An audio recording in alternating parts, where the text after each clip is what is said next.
Vidéo sur le calcul d'une moyenne d'une série statistique. Donc on va voir la méthode sur un exemple plutôt que de voir la formule générale qui est souvent très compliquée à comprendre.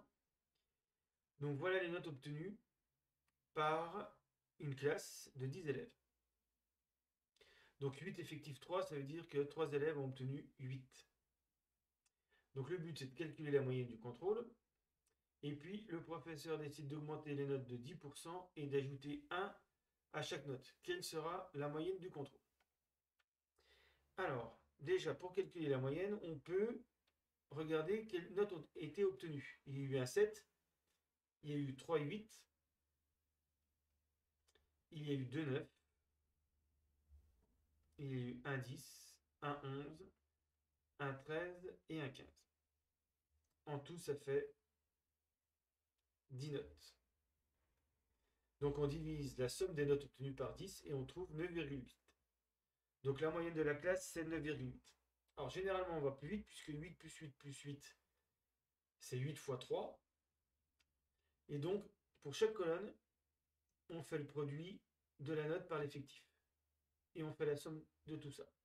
Donc, on aurait pu écrire 1 fois 7, plus 3 fois 8, plus 2 fois 9, plus 1 fois 10, plus une note de 11, une note de 13 et une note de 15.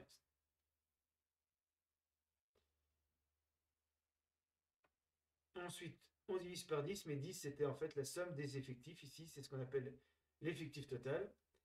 Donc, chaque effectif, on le retrouve ici, devant la valeur. Et l'effectif total, c'est tout simplement la somme 1 plus 3 plus 2 plus 1 plus 1 plus 1 plus 1 qui fait 10. Donc voilà comment les formules sont données généralement pour calculer une moyenne. On dit que c'est N1, N1 x1 plus N2 x2, etc. plus N5 x5 si on a 5 valeurs, divisé par N1 plus N2 plus N3 plus N4 plus N5 par l'effectif total. Alors, parfois, on donne les fréquences. On va voir que le calcul est plus pratique avec les fréquences. Alors, on rappelle que la fréquence, c'est l'effectif sur l'effectif total. Donc, par exemple, pour 7, c'est 1 divisé par 10, ça fait 0,1. Pour 8, 3 divisé par 10, ça fait 0,3. Pour 9, 0,2. Pour 10, 11, 12, 11, 13 et 15, c'est 0,1.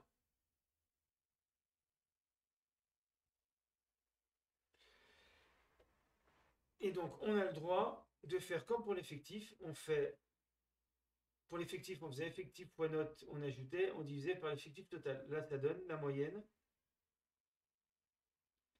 égale 0,1 fois 7. Donc, on multiplie comme si on faisait avec l'effectif, effectif fois la note, mais là, c'est fréquence fois la note, plus 0,3 fois 8, plus 0,2 fois 9, plus 0,1 fois 10, plus 0,1 fois 10, plus fois 11, plus 0,1 fois 13, plus 0,1 fois 15.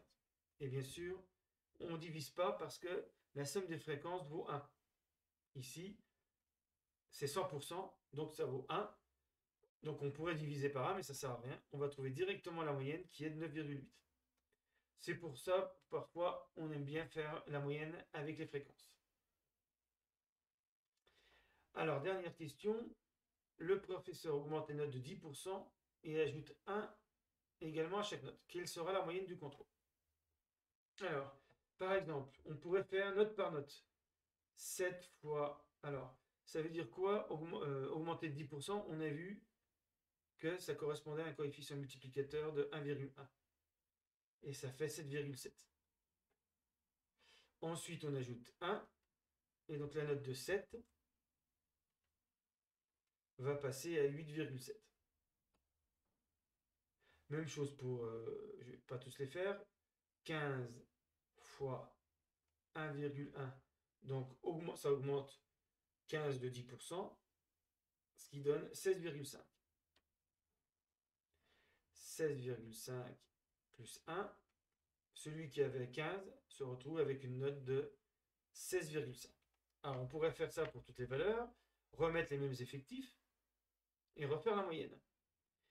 Mais en fait, il y a une propriété qui dit que si les valeurs x, donc les notes ici, on les multiplie par a et on ajoute b, la moyenne des x sera également multipliée par a